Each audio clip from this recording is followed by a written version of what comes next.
I hate seeing Tatum and a real player like that.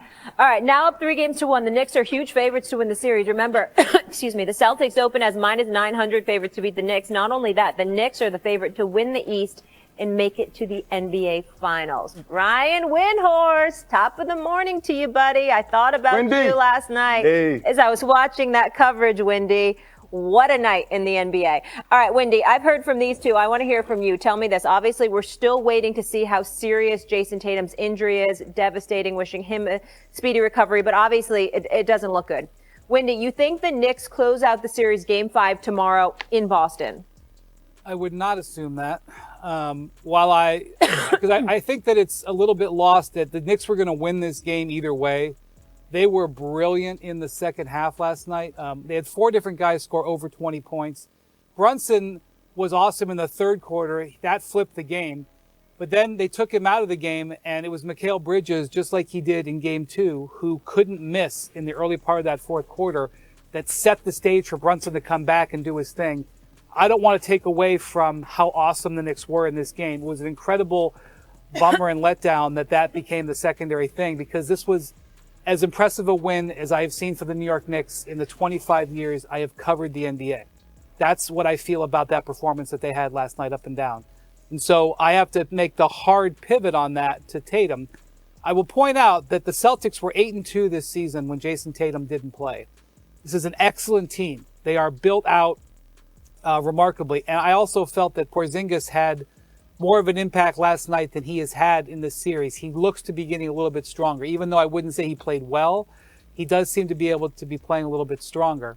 So I am going to respect the Celtics and say that I do think that they could put their foot in the ground here and fight back. Do I think that they can win the championship repeat without Tatum? I wouldn't say that. Do I think they can win 3 in a row without him? I didn't say that. But I am not just counting them out. I think a big part will be I want to feel how they react to it. I want to see their emotion.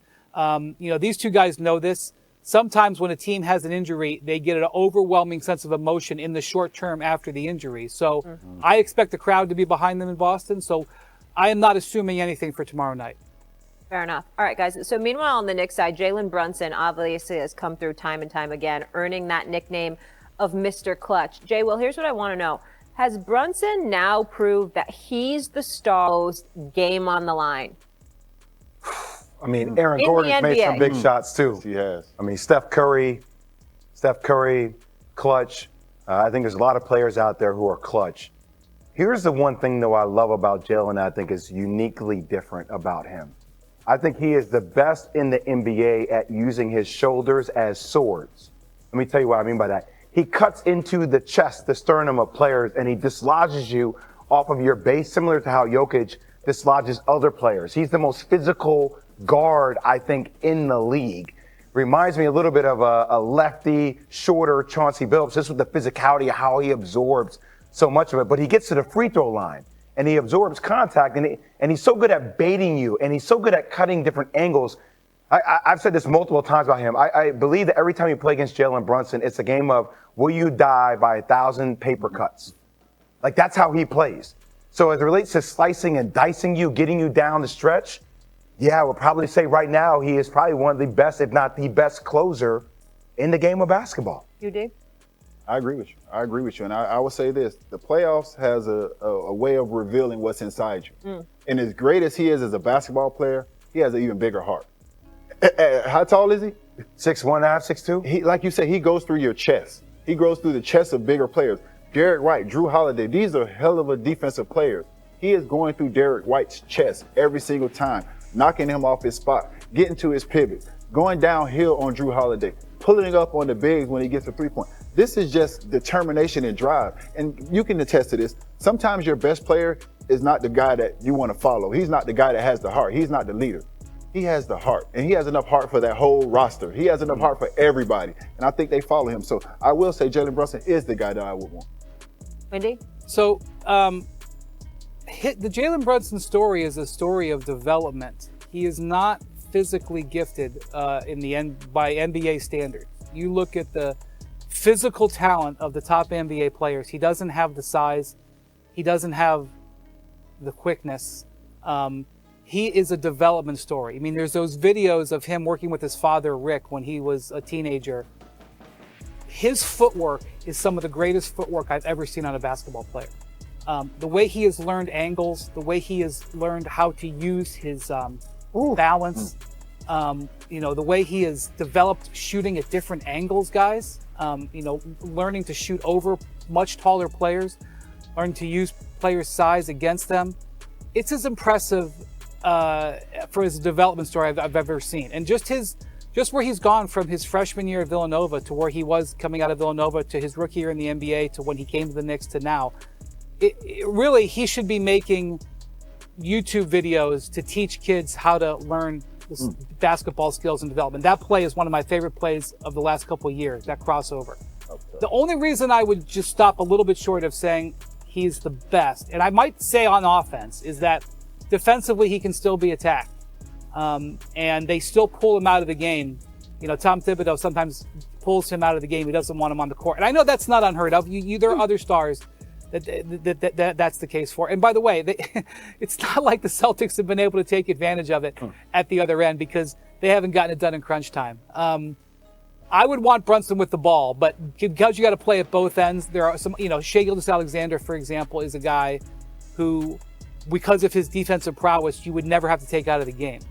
If the Thunder take him out of the game, it will be because they even have a better defender than him.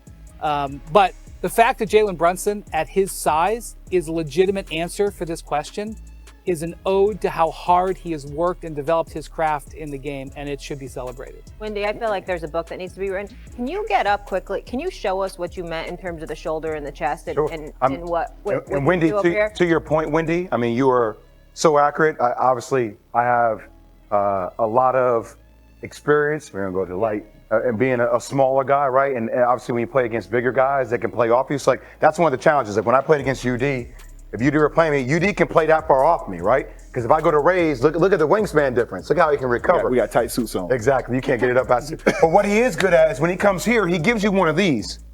And when he gives you one of those, he creates it. And just when he turns back, now he has you and he's lefty. So like UD naturally wants to close out towards my right hand. You can pass me the ball. Naturally, when I hit you with one of these and I bounce you back, close up to my right hand, but he's shifty and then he can come here and that's when he has you, right? So just playing off that size, that's why he's uniquely different. I will say this though, for as much as I love Jalen Brunson, I do think right now, clutch-wise, he's probably the most clutch player that we have in the playoffs, definitely in the playoffs. Edwards got a higher ceiling, man. Oh, for sure, for sure. Higher in clutch time for where he's trending towards.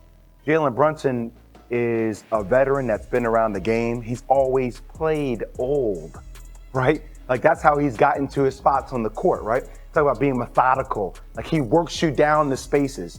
But watching the explosiveness of Anthony Edwards, watching the agility, the athletic ability of Anthony Edwards, and by the way, his footwork ain't that far off from Jalen Brunson. Oh no! If you ever watch, there's a great videotape of Kyrie Irving. He's a hard worker. Phil Handy talking about the footwork that he has all over social media.